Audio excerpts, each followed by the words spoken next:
For 10 years, I made her life miserable, and she let me. I want you to really sit with that for a second.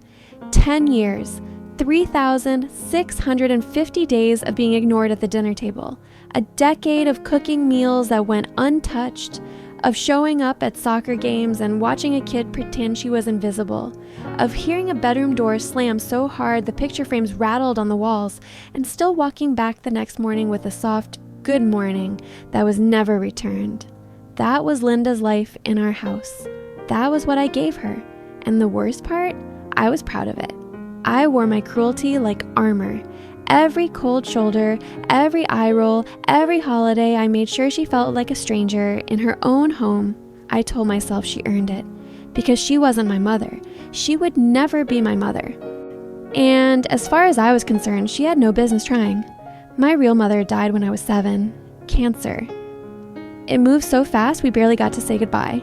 One day she was braiding my hair and humming off key in the kitchen. 2 months later, there was a hospital bed in our living room and a house full of grown-ups whispering behind closed doors. And then silence. The woman who made the world make sense, who could turn a bad day into a good one just by walking into the room, she was gone. I was 7 years old, standing at a funeral I didn't understand, holding my dad's hand while strangers told me she was in a better place. I didn't want her in a better place. I wanted her home. For 4 years after that, it was just me and my dad.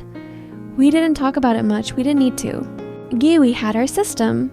Burnt toast for breakfast because neither of us could cook, old westerns on the couch every Friday night, and a silent understanding that we were going to survive this thing together, even if we had no idea how. It wasn't perfect. The house was messy, the dinners were terrible, and some nights I could hear him crying through the wall when he thought I was asleep. But it was ours. It was safe, and I didn't need anything else. Then Linda showed up. My dad told me he met her at a work conference. She was kind, he said. She made him laugh, he said.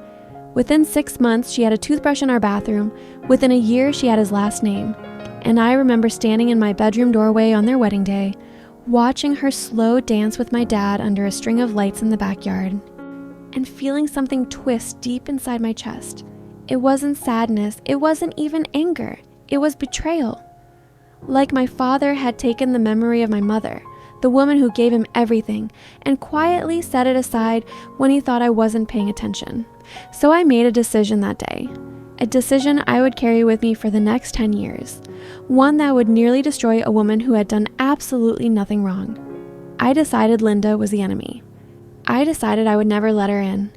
I decided she didn't belong in our story. What I didn't know, what I wouldn't discover until the week before my 21st birthday when I stumbled across a dusty shoebox hidden in our attic, was that Linda didn't wander into our lives by coincidence. She was placed there, carefully, deliberately, by the one person I missed most on this earth. And the proof had been sitting above my head for over a decade, sealed in a stack of handwritten letters I was never meant to find. The first time Linda tried to make me breakfast, I was 11 years old. It was a Saturday morning, about 3 weeks after she had officially moved in. I came downstairs still half asleep, expecting the usual. My dad standing over the stove, scraping burnt edges off a piece of toast, the kitchen smelling like smoke and coffee. Instead, I found Linda. She was standing at the counter in an apron I'd never seen before, flipping pancakes and humming something soft under her breath. There was orange juice on the table, fresh orange juice, not the kind from a carton. She had actually squeezed it. There was a small plate of strawberries cut into little hearts, and next to my chair she had placed a folded napkin with a smiley face drawn on it in pen. She turned around when she heard me come in, and her face lit up like she had been rehearsing that smile all morning. "Good morning, sweetheart," she said. "I made your favorite. Your dad told me you love pancakes."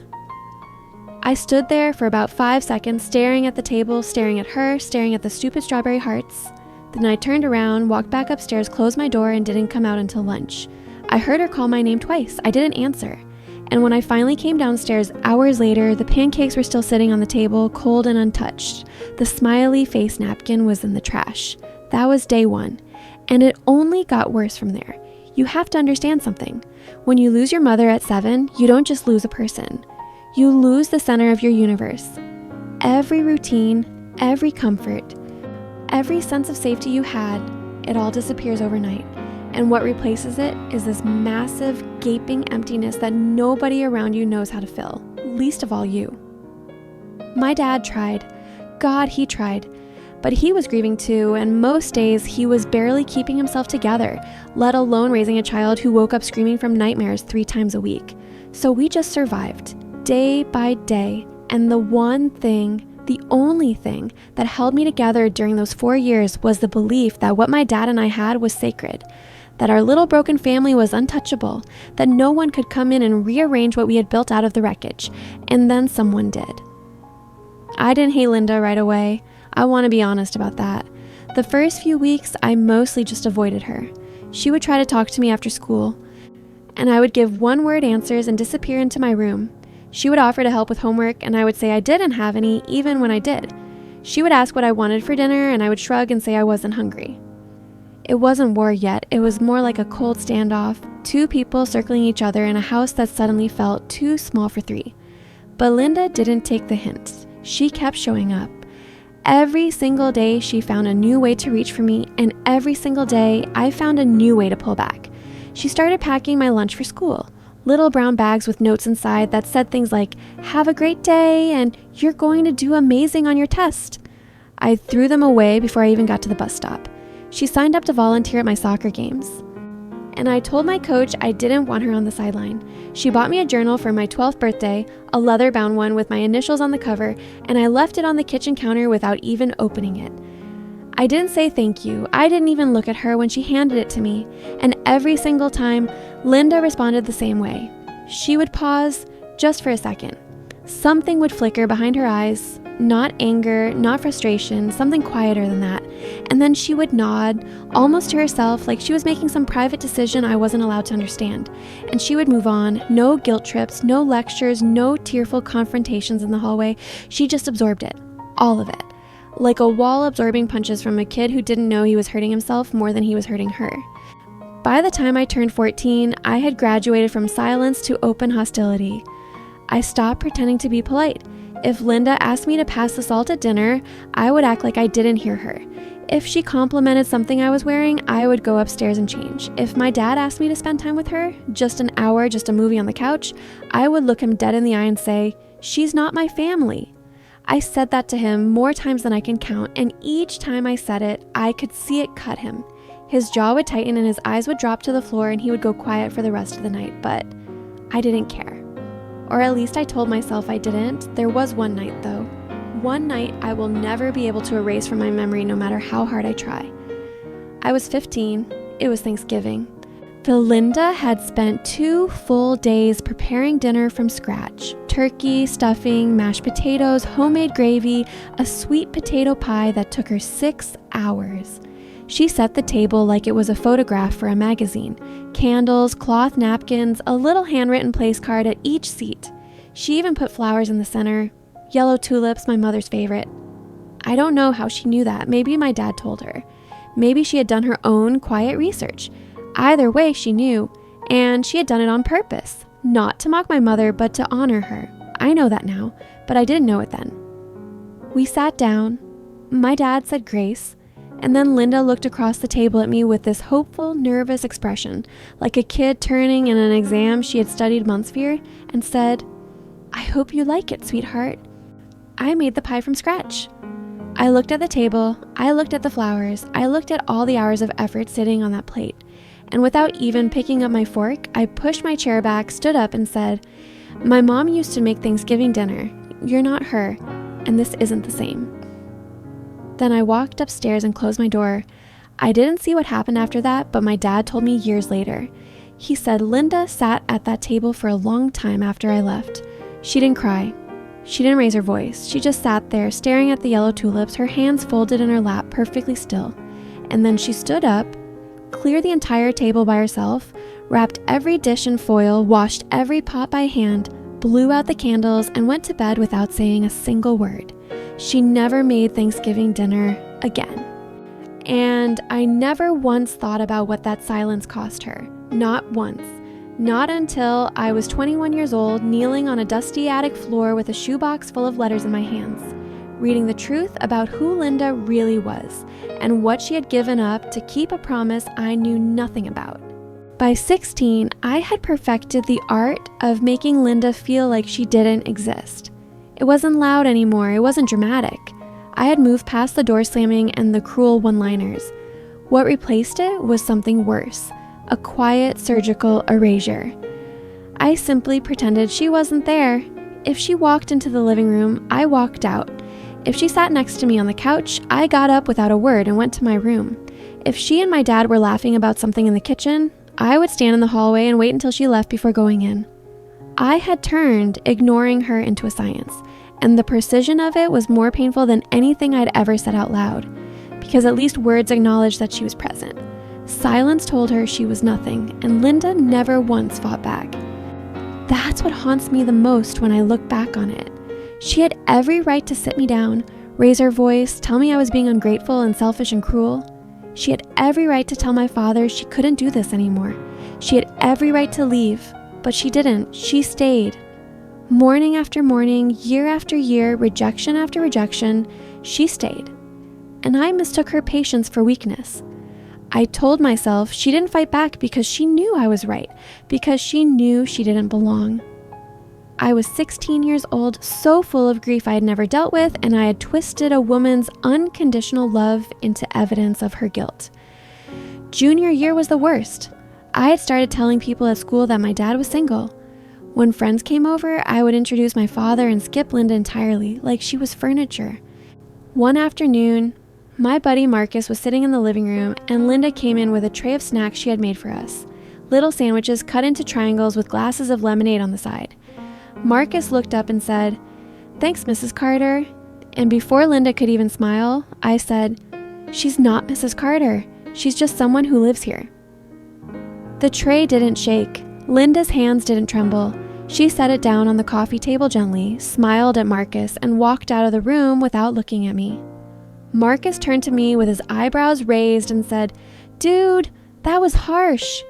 I shrugged. I actually shrugged.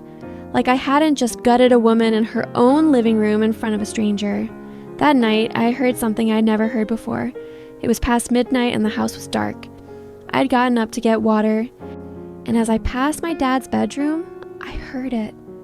Linda was crying.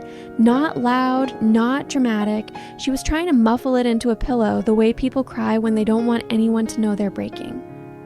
I stood outside that door for maybe 10 seconds, and in those 10 seconds, something flickered in my chest. Something small and sharp.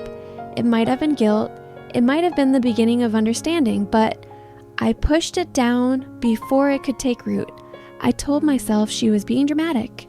I went back to my room, drank my water, and fell asleep like nothing happened. If you are still watching this video and find this video entertaining and valuable, please comment below to let me know you're here. And if you haven't subscribed yet, I recommend you subscribe and turn on the bell so you don't miss any videos. Your support helps us continue to create good content sharing these stories. Senior year came and went like a blur. I applied to colleges on the other side of the state, deliberately, specifically, as far from home as I could get without leaving the country. When my acceptance letter arrived, my dad hugged me in the kitchen with tears in his eyes. Linda was standing in the doorway behind him. She had this look on her face, pride, sadness, fear, all tangled together, and for just a moment, she opened her mouth like she wanted to say something. Maybe congratulations. Maybe she wanted to tell me she was proud. Maybe she just wanted to say goodbye the right way, but she caught my eye, and whatever she saw in my expression made her close her mouth and step back into the hallway. She didn't say a word.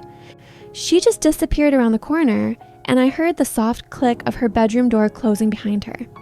I left for college 2 weeks later. My dad drove me. Linda wasn't in the car. I didn't ask why, and my dad didn't offer an explanation. When we pulled up to the dorms, he helped me carry my boxes upstairs, hugged me hard in the parking lot, and told me to call home every week. I said I would. And I did for a while. But every time I called, it was the same. I asked for my dad, and only my dad. If Linda answered the phone, I would say, "Can you put Dad on?" without even a hello. After a few months, she stopped answering altogether. My dad would pick up on the first ring every single time, like he had been sitting by the phone waiting. And in the background, if I listened closely, I could sometimes hear Linda moving around the kitchen. The clink of a dish, the hum of the refrigerator, the quiet rhythm of a woman going through the motions of a life where she had learned to make herself small. 3 years passed like that. I came home for Christmas once, maybe twice. I skipped Thanksgiving entirely. When I did visit, Linda would greet me at the door with a warm smile, and I would walk past her like she was a coat rack. She would cook my favorite meals, pot roast, mac and cheese, banana pudding, and I would eat them without a word of thanks. She would leave clean towels on my bed, fresh flowers on the nightstand, and a handwritten note that said, "Welcome home," on the pillow. I would use the towels, ignore the flowers, and throw the note away, and through all of it, she never stopped. She never gave up. She never turned cold or bitter or resentful.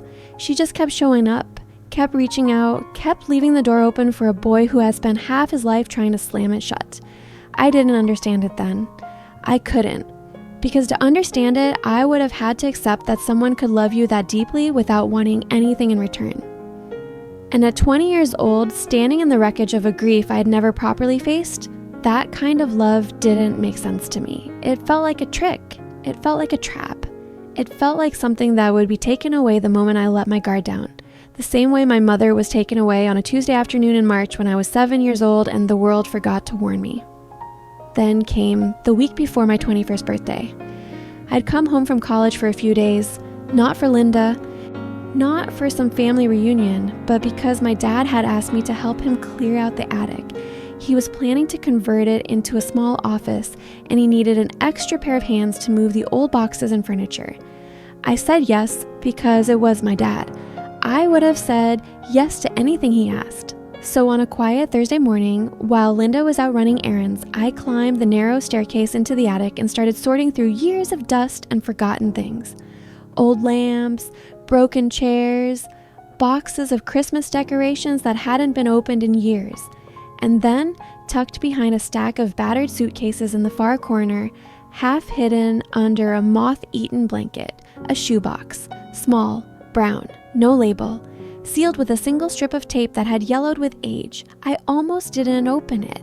I almost set it aside with the rest of the junk and kept moving. But something about it pulled at me. Maybe it was how deliberately it had been hidden.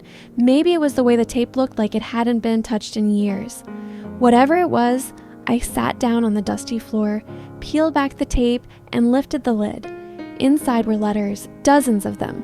Handwritten, sealed in envelopes, each one addressed to me in handwriting I hadn't seen in 14 years, but recognized instantly. It was my mother's handwriting. And in that moment, kneeling on the attic floor with dust floating in the light from the window, my hands began to shake in a way I couldn't control. I sat there for a long time before I opened the first one. I just held the box in my lap and stared at the envelopes, at the curves and loops of my mother's handwriting, at the way she wrote my name, slightly tilted to the right with the little flourish on the last letter, the same way she used to write it on my lunchbox in first grade. I hadn't seen that handwriting in 14 years, but my body remembered it before my brain did. My throat tightened, my vision blurred, and something deep inside my chest, something I had spent half my life burying under anger and silence and locked doors, cracked wide open. The first letter was dated March 3rd, 5 days before she died. The paper was thin, almost fragile, and the ink had faded in places where I imagined her tears had fallen while she wrote. It started with my name, just my name. And then these words, "My beautiful boy, I'm writing this because there are things I need to tell you that my voice won't be strong enough to say out loud. The doctors say I don't have much time left, and I keep thinking about all the things I won't be there for. Your first day of middle school, your first heartbreak, your graduation, the moment you become a man. I wanted to be there for all of it. I wanted to be the one standing in the front row, clapping the loudest, embarrassing you in front of your friends. But God has a different plan, and I have to trust it, even though it's tearing me apart." I read that paragraph 4 times before I could move on to the next one. My hands were trembling so badly the paper was shaking, and I had to set it down on my knee just to keep the words steady. She went on to talk about my dad, how much she loved him, how worried she was about him, how she knew he would try to be strong for me and fall apart behind closed doors. She talked about the house, about the garden she had planted in the backyard, about how she hoped the tulips would still bloom in the spring after she was gone. Yellow tulips, the same ones Linda had put on the Thanksgiving table 3 years later, the same ones I had dismissed without a second thought. I reached for the next letter, and the next, and the next. Some were long, 3-4 pages of her handwriting filling every line. Some were short, just a paragraph or two, written on days when she was too tired or too sick to hold the pen for long. But every single one was addressed to me, and every single one carried the same thread running through it. A mother trying to reach across time and hold her son's hand from somewhere she could no longer be. She wrote about her childhood. She wrote about the day I was born and how my dad fainted in the delivery room and the nurses had to catch him before he hit the floor. She wrote about the night I took my first steps and walked straight into the coffee table and laughed instead of crying, and how she knew right then that I was going to be brave. She wrote about the things she was afraid of. Not dying, she said, but being forgotten. She was afraid that one day I would grow up and her face would become blurry in my memory, that her voice would fade, that I would stop reaching for her in the dark when I was scared. I was sitting in that attic, 20 years old, crying harder than I had cried since the day she died, and I wanted to scream at her through the paper. I didn't forget you. I never forgot you. Not your face, not your voice, not the way you smelled like lavender and vanilla. Not once, not ever. But it was the last letter in the stack that broke me in a way I will never fully recover from. It was shorter than the others, just 1 page, and the handwriting was different, shakier, uneven, like every word cost her something physical to put down. It was dated March 7th, 1 day before she passed, and it began with this: "My sweet boy, I don't have much time, and there is something I need you to know, something I have done for you that I pray you will understand when you are old enough to read this." She wrote about a woman she had met in her support group at the hospital. A woman who had been coming to the group not because she was sick herself, but because she had lost her own mother to the same disease 2 years earlier and wanted to help others going through it. A woman who sat beside my mother's bed during the long afternoons when my dad was at work and I was at school, who read to her, who held her hand during the bad days, who brought her yellow tulips every single week because my mother once mentioned they were her favorite. A woman named Linda. If you are still watching this video and find this video entertaining and valuable, please comment anywhere below to let me know you're here. And if you haven't subscribed yet, I recommend you subscribe and turn on the notification bell so you don't miss any of our new videos. We post videos every day, and your support helps us continue to create good content. Share these stories with loved ones and friends. Let's continue. My mother wrote that Linda was the gentlest soul she had ever encountered. She wrote that in all the weeks they spent together, Linda never once pitied her, never once treated her like she was already gone. She treated her like a friend, like a sister. And somewhere in those long hospital afternoons, my mother made a decision. She asked Linda to make a promise, not a small one, not a casual favor between acquaintances, a promise that would reshape Linda's entire life. She asked Linda to find her way to me and my father after she was gone, not immediately. She didn't want it to feel forced or strange, but eventually, when the time was right, when my dad was ready. She asked Linda to step into the space she was about to leave behind. Not to fill it, she wrote, never to fill it, but to make sure that her husband and her son didn't have to walk through this life without someone in their corner. She asked Linda to love us, even if we didn't make it easy, even if it took years, even if we pushed her away. And then my mother wrote the line that shattered me into 1,000 pieces. The line I read over and over until the ink was wet with my tears and I could barely make out the words anymore. She wrote, "If Linda is in your life as you read this, please know that I chose her for you. She is not your replacement mother. She is my gift to you. The last and most important thing I will ever give you. Please don't send her away, baby. Please." She promised me she would take care of you. And I know in my heart she will keep that promise. Let her love you for me. I set the letter down on the attic floor and I broke. Not quietly. Not the controlled, dignified kind of grief you see in movies. I broke loud and ugly and gasping, with my forehead pressed against my knees and my arms wrapped around myself like I was trying to hold my own body together. Because in that moment, every single memory I had of Linda, every packed lunch I threw away, every door I slammed, every holiday I ruined, every time I told her she wasn't my family, came flooding back. But now each memory had a second layer. Behind every one of Linda's quiet smiles, her endless patience, her refusal to leave no matter what I did, there was a promise, a sacred, unbreakable promise made to a dying woman in a hospital bed. My mother had asked her to love me, and Linda had said yes.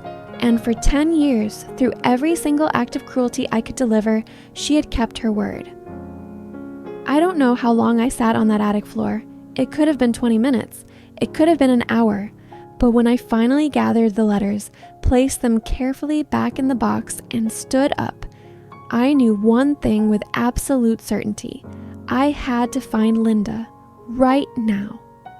Before another minute passed in this house where I had wasted a decade punishing a woman for keeping a promise to my dying mother, I came down from the attic carrying that shoebox like it was made of glass. My legs were unsteady, my face was swollen, my shirt was damp from pressing it against my eyes for the past hour. I stood at the bottom of the staircase and looked around the house, really looked at it, for what felt like the first time in my life. The curtains Linda had picked out, the framed photos on the wall that she had carefully arranged, my baby pictures, my school portraits, a photo of my mother holding me on the day I was born. Linda had put that one front and center right at eye level where anyone walking through the front door would see it first. She had given my mother the most prominent spot in the house, and I had never once noticed. I had walked past that wall 1,000 times. And not once did I stop to ask myself why a woman I had treated like an enemy would frame a photograph of the person she supposedly replaced and hang it where the whole world could see it. The answer was so obvious it made my chest ache. She wasn't trying to replace anyone. She never was. I heard the front door open. Linda's voice came floating down the hallway. She was talking to my dad on the phone, laughing softly about something, telling him she had picked up groceries and asking if he wanted chicken or fish for dinner. I heard her set the bags down on the kitchen counter. I heard the rustle of paper, the clink of cans being placed in the pantry, the quiet, ordinary sounds of a woman taking care of a home that had never once thanked her for it. I walked toward the kitchen. My feet felt heavy, like the floor was pulling me down with every step. When I reached the doorway, I stopped. Linda had her back to me. She was standing at the counter, unloading vegetables from a brown paper bag, humming something soft and familiar, the same melody she had been humming the very first morning she made me pancakes when I was 11 years old. The morning I turned around and walked away without a word, she was still humming. After everything, she was still humming. I opened my mouth to speak, but nothing came out. My throat was sealed shut, so I just stood there, holding the shoebox against my chest, watching this woman who had given up a decade of her life for a promise she never told anyone about. A woman who had absorbed every ounce of cruelty a grieving boy could produce and never once threw it back in his face. A woman who cooked meals that were never eaten, wrote notes that were never read, showed up at games where she was never welcome, and still woke up the next morning ready to try again. I stood there, and for the first time in 10 years, I didn't see an intruder. I didn't see an imposter. I didn't see someone who had stolen my father or trespassed on my mother's memory. I saw a woman who had loved me when I gave her every reason not to, and I saw how tired she was. Not physically, something deeper than that. A tiredness that lives in the bones of people who pour themselves out year after year and never get a single drop back. She must have felt me standing there because she turned around. Her eyes went to my face first, red, swollen, still wet, and then dropped to the shoebox in my hands. And I watched the recognition hit her. It moved across her face in slow motion, first confusion, then realization, then something I can only describe as fear. Not fear of me, but fear of this moment. A moment she had probably imagined and dreaded for 14 years. Her lips parted slightly. Her hands froze mid-air, still holding a bag of carrots, and her eyes, those patient, steady, unbreakable eyes, filled with tears so fast it looked like a dam collapsing. I tried to say I was sorry. I tried to say I didn't know. I tried to say all the things that were crashing around inside my head, that I read the letters, that I understood now, that I had been wrong, so impossibly wrong for so long. But the only thing that came out of my mouth in a voice so broken it didn't even sound like mine was her name, just her name, Linda. And the way I said it, she knew. She knew I had found the letters. She knew I had read every word. She knew that the boy who had spent 10 years pushing her away was standing in her kitchen holding the truth in a shoebox and falling apart because of it. If you are still watching this video and find this video entertaining and valuable, please comment any word below to let me know you're here. And if you haven't subscribed yet, I recommend you subscribe and turn on the notification bell so you don't miss any of our new videos. We post videos every day, and your support helps us continue to create good content. Share these stories with loved ones and friends. Let's continue. She didn't rush toward me. She didn't collapse into sobs. She set the carrots down on the counter very slowly, pressed both palms flat against the surface like she needed something solid to hold her up, and took a breath. A single, long, shaking breath. And then she looked at me and whispered 5 words that will be etched into my memory for the rest of my life. She loved you so much. Not, I told you so. Not, do you see now what I sacrificed? Not, I've been waiting for this. She didn't center herself. She didn't ask for credit or an apology or recognition. Even now, even in this moment where she had every right to break down and demand acknowledgement for a decade of thankless devotion, she pointed back to my mother. She made it about her, because that was the promise. It was always about my mother. It was always about making sure I knew I was loved by the woman who gave me life, even if she couldn't be here to show it herself. I crossed that kitchen floor in 3 steps and I put my arms around her. And for a moment, she went completely still, like her body didn't know how to process it, like she had trained herself so thoroughly to expect rejection that the opposite felt foreign and terrifying. But then her hands came up slowly and pressed against my back, and I felt her fingers grip the fabric of my shirt, and I felt her entire body shake as 14 years of held-back grief came pouring out in a wave that neither of us could stop. We stood there for a long time. I don't know how long. I just know that I was holding on to her like she was the last solid thing in a world that had just been turned inside out, and she was holding on to me like she had been waiting for this exact embrace since the day she walked through our front door when I was 11 years old. I was crying. She was crying. And somewhere between the tears and the shaking and the silence, I whispered it. The thing I should have said 1,000 times. The thing she had earned every single day for 10 straight years and never once received. Thank you. Thank you for staying. Thank you for keeping your promise. I'm sorry. I'm so sorry. She pulled back just enough to look at my face. She put both hands on my cheeks, her palms warm, her fingers trembling, and she looked at me with an expression I will carry with me until the day I die. It wasn't anger. It wasn't vindication. It wasn't even relief. It was pure, unfiltered, unbothered love. The same love that had been there on day 1, when she made heart-shaped strawberries for a boy who walked away without a word. She looked at me and said, I made a promise to your mother, and I would make it again. 1,000 times, I would make it again. And I believed her, because she had already proven it, not with words, with a decade of mornings, a decade of packed lunches nobody wanted, a decade of doors closed in her face, a decade of showing up anyway. That evening, my dad came home to something he had never seen before. Linda and I were sitting at the kitchen table together, not in silence, not in tension. We were talking, actually talking. I was asking her about my mother, what she was like in the hospital, what they talked about, what made them laugh, what my mother's voice sounded like in those final weeks. And Linda told me everything. She told me my mother talked about me constantly. She told me my mother made her swear to learn my favorite meals, to show up at my games, to never stop trying no matter how hard I pushed. Where she told me my mother's last words to her the afternoon before she died were about me. Take care of my boy, Linda. He's going to be angry for a long time, but don't let him stay that way. Don't let him close his heart. My dad stood in the kitchen doorway watching us, and I saw his eyes go glassy and his chin tremble, and he didn't say anything. He just pulled out a chair, sat down between us, and took both our hands. And the three of us sat there in a kitchen that had seen so much silence and so much pain, and for the first time, we felt like a family. I turned 21 that Saturday, 2 days after I found the letters. And for the first time in over a decade, I didn't spend my birthday pretending Linda wasn't part of my life.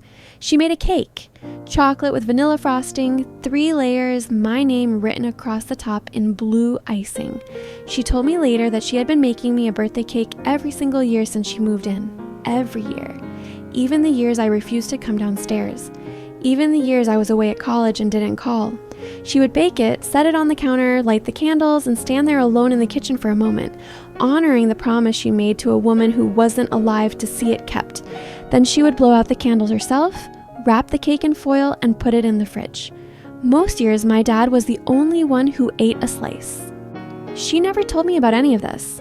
I found out because my dad mentioned it that weekend almost in passing, like it was something I already knew. Like it was something so constant and so routine that it didn't need explaining. Linda makes your cake every year. Of course she does. That's what Linda does. I spent the rest of that week at home. I canceled my plans to drive back to campus early. I told my friends something had come up. And every day I sat with Linda and I listened.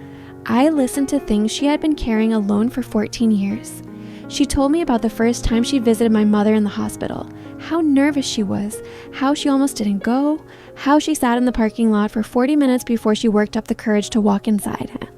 She told me about the first time my mother made her laugh, a joke about the hospital food being so bad even the flies avoided it, and how she knew in that moment that this was a woman she wanted to know for the rest of her life. She told me about the afternoon my mother asked her to make the promise, how they were sitting by the window, the sun coming through the blinds in thin gold stripes, and my mother reached over and took her hand and said, "Linda, I need to ask you something, and I need you to really think about it before you answer." And Linda said she didn't need to think about it. She said yes before my mother even finished the sentence, because by then, she already loved us. Not because of obligation, not because of pity, because my mother had opened a window into our family, and Linda had looked through it and seen something worth protecting. She told me about the early days after she moved in, how terrified she was, how she used to lie awake at night rehearsing what she would say to me in the morning, practicing different tones and phrases, trying to find the exact right combination of words that might get me to look at her without hostility. She told me about the lunches she packed, how she would spend 20 minutes writing those little notes, choosing her words so carefully, hoping that maybe this would be the one I actually read. I told her I threw them all away. She nodded. She already knew. She had found them in the trash can by the bus stop one afternoon when she was walking home from the grocery store. She saw the crumpled notes lying on top of an apple core and a juice box, and she stood there on the sidewalk staring at them for a long time. And then she went home and packed another one the next morning, because the promise didn't come with conditions. It didn't say love him only when it's easy. It didn't say try until it hurts and then stop. It said take care of my boy. And that's what she did. There's something I need to say here, and I need to say it plainly because I think there are people watching this who need to hear it. I wasted 10 years. 10 years I cannot get back. 10 years of punishing a woman who was guilty of nothing except loving me when I refused to be loved. I told myself I was protecting my mother's memory. I told myself I was being loyal, but I wasn't protecting anything. I was hiding. I was hiding behind my grief because it was easier to be angry than to be vulnerable. It was easier to build walls than to admit that I was a scared little boy who missed his mom and didn't know how to let anyone else in. And while I was busy building those walls, Linda was on the other side, patient, steady, unwavering, waiting for me to open the door, not knocking it down, not demanding entry, just waiting, with a plate of pancakes and a smiley face napkin and a heart full of a promise she refused to break. I think about my mother every single day. I think about what it must have cost her to write those letters, to sit in a hospital bed with weeks to live and spend her remaining energy not on herself, not on her own grief, not on the unbearable reality of leaving her son behind, but on making sure I would be taken care of after she was gone. She didn't just die loving me, she planned for me to be loved. She looked into the future, into all the years she wouldn't be there, and she filled them with Linda. She chose someone. She made arrangements, she wrote letters, she extracted a promise from a woman she trusted with the most important thing in her life, her child. My mother's love didn't end when her heart stopped beating. It walked through our front door 4 years later in the form of a woman I spent a decade trying to destroy. And that woman, my stepmother, my mother's final act of devotion, absorbed every blow, weathered every storm, and never once let go. I called Linda Mom for the first time on a Tuesday afternoon in October, about 4 months after I found the letters. We were on the phone. I was back at school, and she had called to ask if I was eating enough and whether I needed her to send a care package. And at the end of the conversation, without thinking about it, without rehearsing it, without any dramatic buildup, I said, "Thanks, Mom." The line went quiet, completely quiet. For about 5 seconds, there was nothing but silence and the faint static of the phone connection. And then I heard her exhale, a long, slow, trembling breath, and I could tell she was pressing her hand over her mouth. She didn't say, "You called me Mom." She didn't make a scene or burst into tears or ask me to say it again. She just cleared her throat, the way people do when they're trying to hold themselves together, and said, "I'll send that care package tomorrow, sweetheart." And I smiled. For the first time in 10 years, a conversation with Linda ended, and I was smiling. She sent the care package 2 days later. Inside, along with the snacks and the socks and the toothpaste, there was a note. It said, "Your mother would be so proud of the man you're becoming, and so am I. Love, Mom." I pinned that note above my desk. It's still there. I don't tell this story for sympathy. I don't tell it because I think I deserve forgiveness for the way I acted. I tell it because somewhere out there right now, someone is doing what I did. Someone is pushing away a person who loves them, a step-parent, a foster parent, a grandparent, a friend, because they are too wounded, too afraid, too wrapped up in old grief to see what's standing right in front of them. And I need that person to hear me when I say this. Don't wait until you find a box of letters. Don't wait until you're 21, kneeling on an attic floor, realizing you've been wrong for half your life. Look around you. Look at the person who keeps showing up. The one who packs the lunches, bakes the cakes, writes the notes, absorbs the silence, and never leaves. That person is not your enemy. That person might just be the greatest gift someone ever gave you, and you are running out of time to let them know you see it. My mother's name was Catherine. She died on a Tuesday in March, holding my father's hand with a stack of sealed letters under her pillow and a promise hanging in the air. Linda's name is Linda Marie Carter. She kept that promise every single day for 14 years without once asking for recognition or thanks. And my name?